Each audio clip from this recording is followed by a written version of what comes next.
Our text from Isaiah this week gives us a peek into the story of King Rezin of Aram, who teamed up with King Pekah of Israel. Yeah, these Hebrew names. Rezin led an army against Ahaz, the king of Judah, and this was during a time in the history of Israel where the nation itself was split into two factions. There was the northern kingdom of Israel and there was the southern kingdom of Judah. And I won't go into a detailed history of how this happened, but I'll give you the basics. It started when a guy named Jeroboam led a revolt against King Solomon's son, Rehoboam. Now, if you were with us last summer as we were going through our Heroic Prophets of the Old Testament series, you'll recognize the name Jeroboam. Remember King Jerry III? Jerry said he was all about making Israel a great nation again. It was going to be huge. But King Jerry was about as morally bankrupt as a king could get.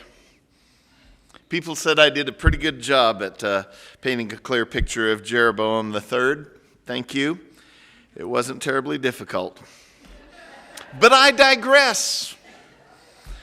Jeroboam I, or Jeroboam I, or one Jeroboam, split the United Kingdom of Israel 250 years before King Jerry III even came along. But the similarities between those two rulers are astonishing. Now, as far as the split goes, some of it was political, some of it was ideological, some of it was philosophical, but in the end, it was just this big hot mess with both sides pointing fingers at each other saying, God likes us better.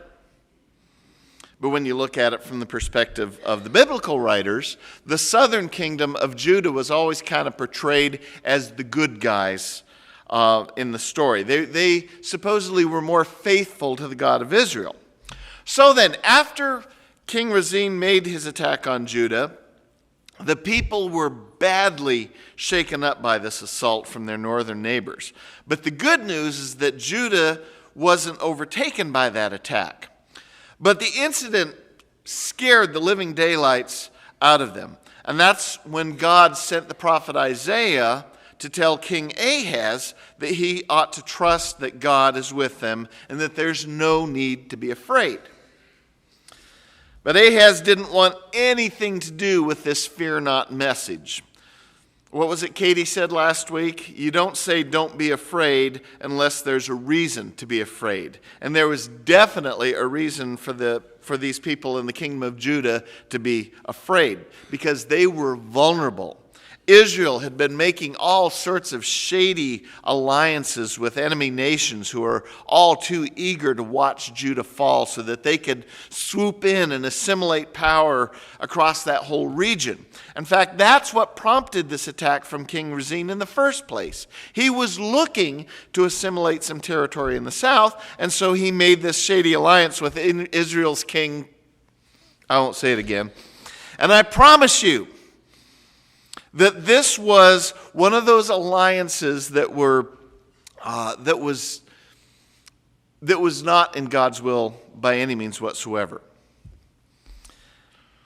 You ever hear that story about the boy whose life felt like there were two dogs inside of him wrestling for control? The kid says that one dog is a bad dog, and it represents fear and anger and hatred, while the other dog is the good dog, and it represents faith and courage and hope. Well, he was always in conflict and felt conflicted because he's not sure which one of these dogs will eventually win and take control. So the boy does a great thing.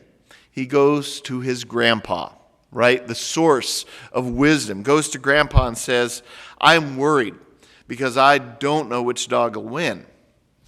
The grandpa says, that's easy. The dog who wins is the dog that you feed. King Ahaz was choosing to feed his fear dog. He wouldn't allow himself to trust God. He wouldn't even ask for a sign, even though Isaiah told him that he had nothing to fear in the long run. And as a sign of generosity and as a sign of trustworthiness, God decided to show Ahaz a sign anyway, whether he wanted it or not. And that sign? Well, that sign, it should sound familiar to all of us because it's a sign that we hear a lot during this time of the year. And I'll just repeat what Joe read. Look, the young woman is with child and shall bear a son, and his name shall be called Emmanuel. He shall eat curds and honey by the time he knows how to refuse the evil and choose the good. For before the child knows how to refuse the evil and choose the good, the land before whose two kings you are in dread will be deserted. Now, here's the thing about this passage from Isaiah. Generally speaking, we only hear it in the context of Matthew's gospel when the writer talks about Joseph's dream concerning the significance of Mary's pregnancy with Jesus. And after God lays Joseph's fears to rest, the gospel writer says, all this took place to fulfill what had been spoken by the Lord through the prophet. Look, the virgin shall conceive and bear a son, and they shall name him Emmanuel, which means God is with us. And without even blinking, we say, yep, there it is, right there. That prophet knew about Mary and Jesus 700 years before he was even born. How cool is that? And if that is cool for you, great. I don't want to take that away from you. But I do want you to put your Hebrew hats on this morning, okay? We're going to put our Hebrew hats on and listen to the original Isaiah text without thinking about how it relates to Jesus. What I want you to do this morning is I want you to put yourself in King Ahaz's shoes and understand this passage from his point of view. Now here's what's going through your mind. Right now, you are scared. You're scared because your world has been turned upside down. You're scared because from day one, you were told about God's people and how God raised up the nation of Israel to be the shining light to all other nations. But then you heard how the kingdom became divided, and everything just got progressively worse from that time forward. Every year that the kingdom remains divided, you become more vulnerable to attack from other nations. Nothing makes sense anymore. You are scared for the future of your kingdom. You have put all your trust in building up your military forces to protect your borders, but here you are in a position of vulnerability. You're sure that you're going to be that king who finally lets Judah fall. And here comes this prophet with some cryptic message about a mother and her baby. But the message of this prophecy really isn't that complicated. In fact, it's pretty simple. Trust God. That's all there is to this prophecy. Trust God. But Ahaz, he was fearful of his enemies who were gathering at that border. And so Isaiah told Ahaz, hey, listen, don't fear. But Ahaz remained fearful. And then finally God says, Ahaz, ask for a sign. Come on, buddy, ask me for a sign. And that was a big thing because God isn't keen on doing parlor tricks for the unfaithful. But Ahaz says, no thanks, no thanks. And so God gets annoyed and says, okay, whether you want it or not, here is your sign. See that pregnant woman over there. By the time her kid is eating solid food, both of these kings that you're afraid of will be no more. See, in this context, the young woman with child has nothing to do with anything that'll happen 700 years later in Bethlehem. This was God telling a fearful king, don't you get it? The woman's son's name is Emmanuel.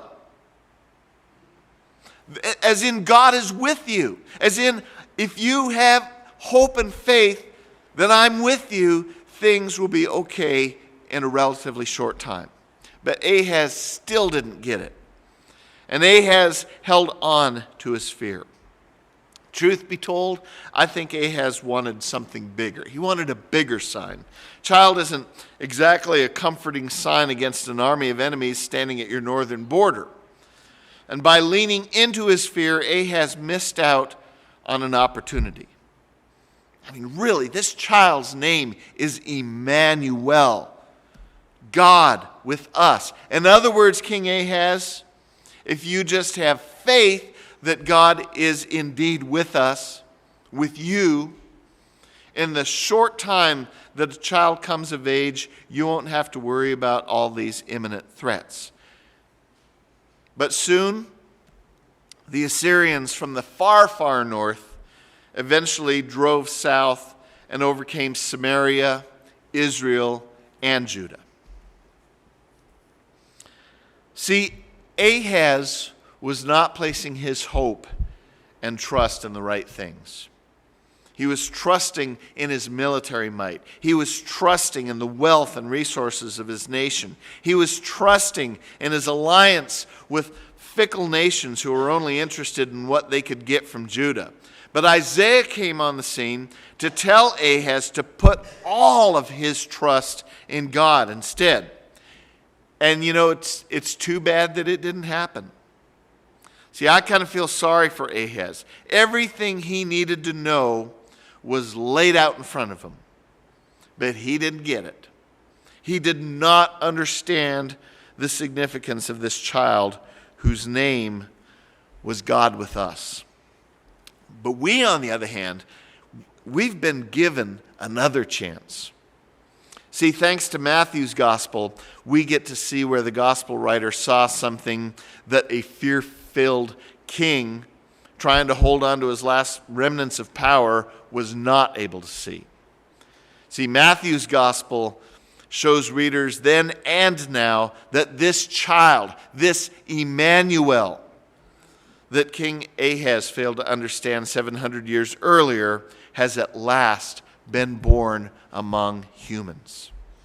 This is our chance to place our hope in God. This is our opportunity to cast all of our anxieties and fears aside so that we can recognize God's presence in and among us here and now.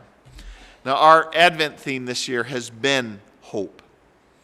And in the same way that Ahaz was feeling overwhelmed by seemingly hopeless circumstances 2,700 years ago in Judah, many people today in this time and place are also feeling overwhelmed. See, we're overwhelmed by a nation that seems to be as divided as Israel and Judah were. We are overwhelmed with corrupt leaders and shady alliances. We are overwhelmed with leaders who are unwilling to compromise, who offer only all or nothing solutions to our troubles. We are overwhelmed with social problems that seem insurmountable. We bear witness to those who are treated as less than human because we have failed to care for one another as God calls us to do. We walk through life dodging and ducking, trying to protect ourselves from perceived threats that send us into spirals of deep fear and despair. The writer of Matthew's gospel introduces us to Jesus by revisiting that prophetic message that Ahaz had rejected. God is indeed with us, even during our darkest times. And we see God's presence manifested in the Christ child, Jesus. Here's our chance to understand what God was trying to say to King Ahaz. This is our chance to recognize that God is with us in a very tangible way. This season of doubt that we're in, let God's message of hope through the prophet of Isaiah be clear. God is with us. Come, Lord Jesus. Come, Emmanuel. God is with us.